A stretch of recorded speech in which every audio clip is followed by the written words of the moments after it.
Hello everybody, it's Claire from Clear Path Guidance and Tarot, coming to you for your April love reading for the sign of Pisces. I've decided to use the Lenormand deck again. I bought this deck back in October and I used it once.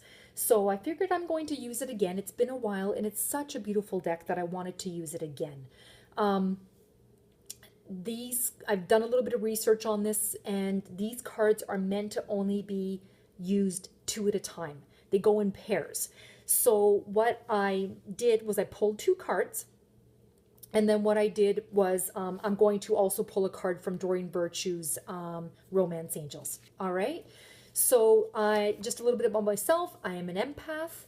And these readings are just general. So if you are looking for these are general, so it's not meant for the millions of Pisces out there, because you guys are all walking different paths and so forth, right? So some of this might resonate with you, some of it might not. And the ones that it doesn't, and you really would, if you really, oh, sorry, I lost my train of thought. If you would like to have a personal reading, you can contact me. My readings are $40. I'm an empath. That is where I shine. Okay? That is what I do best. I also read cards, but for me, I can pick up on somebody's energy and for the most part tell you what's going on with that relationship. I get a lot of people coming through here confused, not knowing what's going on, needing some answers, and a lot of times I can tap into whoever they're inquiring about and I can tell them exactly what's going on, and they leave here feeling much better about the situation and what they need to do to make things better, or whatever the case is, right? So I have been studying tarot cards for 5 years, but that's not my forte. I'm good at it, but if you want just a tarot card reading, I can give you a couple names, of people out there on YouTube that are excellent at that, but they may not be an empath, right? So cards are just cards. I can describe things where cards really don't do that. They do back up a lot of what I say. So they are good for me in that sense. But I will go to my book for description. I don't know. I know what the Two of Cups are. I know what it means. True love, blah, blah, blah.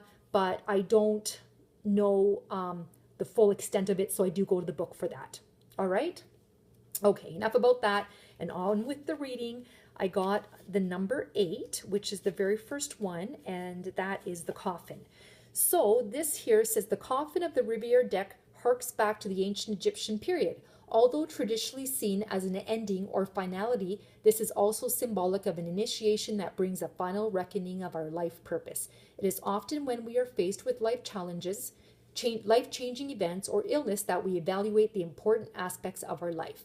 Here in the Riviere world, we see the coffin in the form of a sarcophagus, flanked by the imposing figure of Anubis, the god of embalming and protector of the dead. One of his roles is to assist with weighing the heart to assertion the worthiness of the person to enter the afterlife. So what this card signifies is the ending of something. Okay? But then we have a card. This is the Clover, and this talks about beginnings. And good luck. It says, all is vibrant green, fertile, and promising growth and luck. The white of the flower symbolizes the purity of luck. Where this card is placed, all is well. When taken in the context of flower language, the white of the flower is known to be the symbol, too, of remembrance. The card can mean think of me from someone afar. The three-leaf clover is commonly known by the Irish as a shamrock and is associated with luck. Since the four-leaf clover is less prevalent, the act of finding one naturally in the wild is considered to be very lucky. So what these two cards here together, when you put these two cards here together, it's something good coming out of an ending, second chances. So you think that something is over, and it's not. It's resurrected. Something better comes. It's beginning to be revived and new again. So you think someone left, maybe they'll come back now.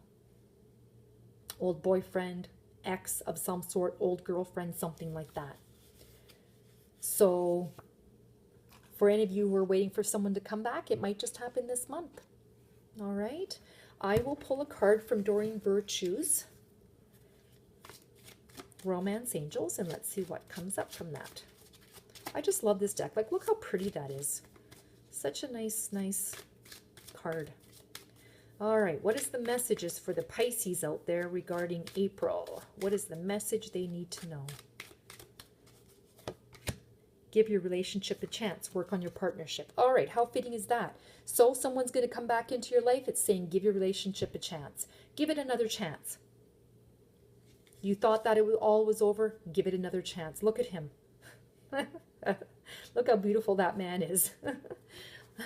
Every time I see this card, I comment on that man and I say, I would give him a chance again. Gosh darn it anyway. So anyway, I hope all of you have a wonderful April, and I hope you've enjoyed this reading, and thank you for watching. All right, bye-bye.